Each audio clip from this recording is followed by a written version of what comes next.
Capítulo 36. Si Isabel no esperaba, cuando Darcy le dio la carta, que contuviese renovación de sus ofrecimientos, tampoco había formado idea de qué otra cosa podía contener, más tal como era. Puede suponerse cuán vivamente la impresionó y qué contrarias opiniones vino a suscitarle. Con dificultad podrían definirse sus sentimientos al leer la carta. Al principio pensó con extrañeza que solo pretendía excusarse del modo que le era posible, hallándose persuadida firmemente de que no podía dar explicación ninguna que un sentido conveniente de decoro no debiera ocultar. Con gran dosis de prejuicio contra cuanto pudiera decir empezó a leer la relación de lo ocurrido en Netherfield. Leíalo con rapidez tal que con dificultad podía comprenderlo, y por su impaciencia en saber lo que la frase siguiente decía era incapaz de entender el sentido de la que tenía ante sus ojos. Desde luego reputó falsa la creencia en la insensibilidad de su hermana, y la lectura de lo capital, o sea sus objeciones al casamiento, le molestaron demasiado para dignarse hacerles justicia. No manifestaba el sentimiento por lo que había realizado de modo que pudiera agradar a ella, y su estilo no revelaba contrición, sino altanería. Todo allí era orgullo e insolencia. Más cuando siguió con lo referente a Wickham al leer, ya con mayor atención, un relato de esos hechos que, de ser verídico, había de destruir toda opinión favorable sobre aquel relato que guardaba tanta afinidad con la historia contada por el mismo Wickham. Sus sentimientos fueron todavía más penosos y más difíciles de definir, oprimíanla asombro, recelo y aun horror. Ansiaba desmentirlo por entero, exclamando repetidas veces: «Eso tiene que ser falso, eso no puede ser. Eso ha de ser la mayor de las falsedades», y cuando hubo recorrido la totalidad de la carta, aun sin conocer apenas nada de la última página, o de las dos últimas, retiróla con prontitud, protestando que no la miraría, que no la quería volver a ver más. En semejante estado de perturbación mental, con pensamientos que no podían detenerse un momento, siguió paseando. Al cabo de medio minuto sacó de nuevo la carta y, sobreponiéndose como le fue dado, comenzó otra vez la mortificante lectura de lo relativo a Wickham, imponiéndose a sí misma hasta examinar el sentido de cada frase. Lo referente a su relación con la familia de Pemberley era exactamente lo mismo que aquel había dicho, y lo de la bondad del último señor Darcy, aunque antes no sabía Isabel a qué se había extendido, convenía también con sus propias palabras. Cuanto Wickham había expuesto sobre su beneficio estaba fresco en su memoria, y al recordar las mismas palabras que pronunciara fuele imposible no comprender que había doblez de una parte o de otra, lisonjeándose por breves instantes de que sus deseos no la engañaban. Pero cuando leyó y releyó con la máxima atención las particularidades que siguieron a continuación de haber rehusado Wickham sus pretensiones al beneficio, el hecho de recibir a cambio del mismo suma tan considerable como 3000 libras, vióse de nuevo obligada a dudar. Retiró la carta, pesó todas las circunstancias con lo que le parecía imparcialidad y meditó sobre las probabilidades de sinceridad de cada relato, mas con escaso éxito. Por ambos lados no había sino afirmaciones. De nuevo siguió leyendo, mas cada línea probaba con mayor claridad que el asunto de que ella juzgara que de ninguna traza podía exponerse, que hiciera menos infame la conducta de Darcy en el mismo, era susceptible de ser explicado de modo que dejara a este por completo exento de censura en su totalidad. Lo del desorden y la perversidad general que Darcy no vacilaba en poner como cargo a Wickham enfadóle en grande, tanto más cuanto que el primero no podía aportar prueba de su injusticia. Jamás había oído hablar de él antes de su ingreso en la milicia del condado, en la cual había entrado a persuasión de un joven que al encontrarse con él por casualidad en la capital había renovado con él mismo un superficial conocimiento. De su antiguo modo de vivir nada se sabía en el condado de Hereford sino lo que él mismo había contado. En cuanto a su verdadero carácter, aunque en manos de ella había estado informarse, nunca había sentido deseos de descubrirlo. Su aspecto, acento y modales habíanle colocado de una vez en posesión de todas las virtudes. Trató de recordar alguna prueba de bondad, algún rasgo especial de integridad o benevolencia capaz de librarle de los ataques de Darcy, o por lo menos que, en gracia de la virtud que revelara, le compensase de aquellos errores circunstanciales entre los cuales pretendía colocar lo descrito por Darcy como pereza y como vicios arraigados de antiguo.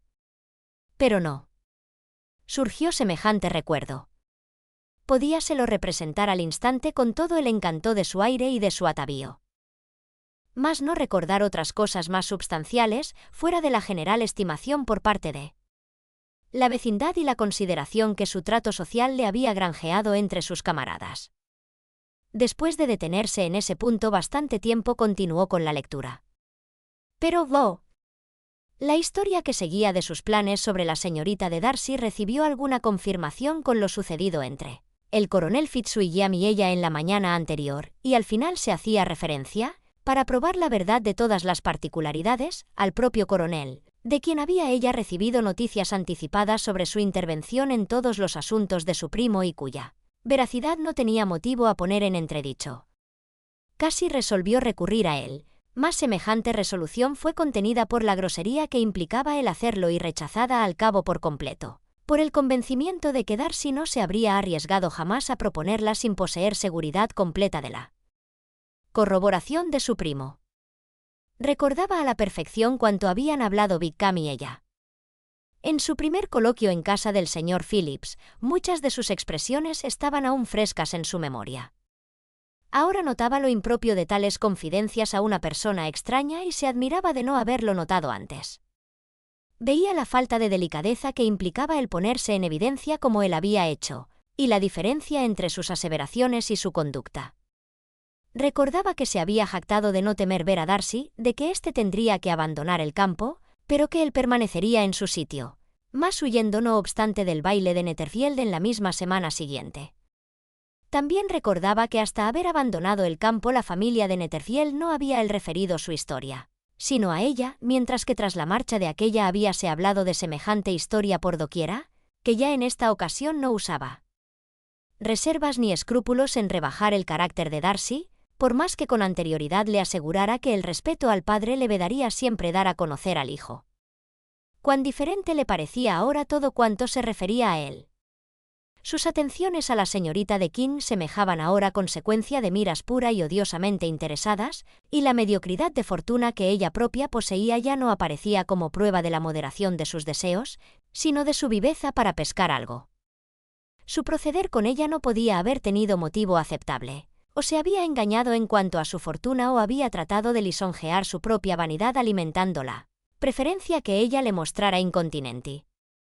Todo esfuerzo en su favor se debilitaba más y más, y como mayor justificación de Darcy, no pudo menos de conceder que Bingley, al ser interrogado por Juana, había testimoniado hacía ya tiempo la inocencia de aquel en ese asunto, que por más orgulloso y repulsivo que fuera, nunca, en todo el curso de su relación con él, relación que últimamente los había tenido juntos mucho, proporcionándole a ella cierta intimidad con su modo de ser. Jamás había visto nada que le delatase como falto de principios ni como injusto, nada que le mostrara irreligioso o de hábitos inmorales, que entre sus propias relaciones era apreciado y querido, que hasta Wickham le había reconocido méritos como hermano, y ella misma le había oído hablar a menudo de su hermana con afecto tal que probaba ser el capaz de algún sentimiento tierno, que si sus acciones hubieran sido como Wickham las pintaba, violación tan grande de todos los derechos con dificultad se habría ocultado a todo el mundo, y que la amistad entre una persona capaz de eso y hombre tan amable como Bingley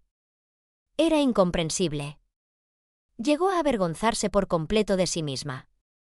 Ni en Darcy ni en Wickham podía pensar sin reconocer que había estado ciega, parcial, absurda y llena de prejuicios. «¿Con qué bajeza he obrado?», exclamó, «yo que me enorgullecía de mi discernimiento. Yo que me preciaba de mi talento, que tantas veces he desdeñado el generoso candor de mi hermana y halagado mi vanidad con recelos inútiles o censurables. Qué humillante es este descubrimiento, pero cuán merecida es esta humillación. Si me hubiera hallado enamorada no habría podido estar más desdichadamente ciega. Pero la vanidad, no el amor, ha sido mi locura. Complacida con la preferencia del uno y ofendida por él desprecio del otro, me he dado desde el principio de nuestra relación a la presunción y a la ignorancia, huyendo de la razón cuando se trataba de cualquiera de ambos. Hasta este momento no me he conocido. De sí misma a Juana, de Juana a Bingley, sus pensamientos recorrían un camino que pronto condujo a recordarle que la explicación del asunto de aquellos por Darcy le había parecido muy insuficiente y la leyó de nuevo. Muy diverso fue el efecto de esta segunda lectura. ¿Cómo podía negar crédito a sus aseveraciones en uno de los puntos si se había visto forzada a concedérselo en El otro declaraba Darcy haber sospechado siempre que su hermana no estaba interesada, y no podía Isabel menos de recordar cuál había sido siempre la opinión de Carlota. Ni podía tampoco negar exactitud a su descripción de Juana, sabía que los sentimientos de ésta, aunque fervientes, habían sido poco exteriorizados y que denotaban siempre complacencia en aire y maneras, cosa no a menudo unida con gran sensibilidad. Cuando llegó a la parte de la carta en que se mencionaba a su familia en términos tan mortificantes y hasta censurables, su sentimiento de vergüenza fue intenso. La justicia de los cargos le hería con sobrada fuerza para negar, y las circunstancias a que él aludía en particular como ocurridas en el baile de Netherfield, y que explicaban la desaprobación, no pudieron haber producido en él mayor impresión que en ella. El cumplido dirigido a ella y a su hermana no le pasó inadvertido. Lisonjeóle, más sin poder consolarla, por el desprecio que del mismo se seguía para el resto de la familia, y al considerar que los disgustos de Juana habían sido en realidad obra de sus más inmediatos parientes, y al reflexionar cuán naturalmente dañado había de quedar el crédito de ambas por semejantes inconveniencias de conducta, sintióse oprimida más allá de los límites de cuanto antes había conocido. Después de vagar 2 horas a lo largo del camino, dando vueltas a toda la diversidad de sus pensamientos, volviendo a considerar los hechos, determinando posibilidades y reconciliándose cuanto le fue dado con tan repentino e importante cambio, la fatiga y el recuerdo de lo largo de su ausencia hiciéronle por fin tornar a casa, y en ella entró ansiando parecer alegre como siempre y resuelta a reprimir reflexiones que habrían de inhabilitarla para la conversación. Se le participó enseguida que los 2 caballeros de Rousins habían hecho su visita durante su ausencia, Darcy, solo por breves instantes, para despedirse, pero que el coronel Fitzwilliam había pasado con ellos lo menos 1 hora, esperando que regresase y casi resolviendo ir tras ella hasta que la encontrara. Isabel apenas pudo afectar sentimiento en perderlo, en realidad se regocijaba de ello.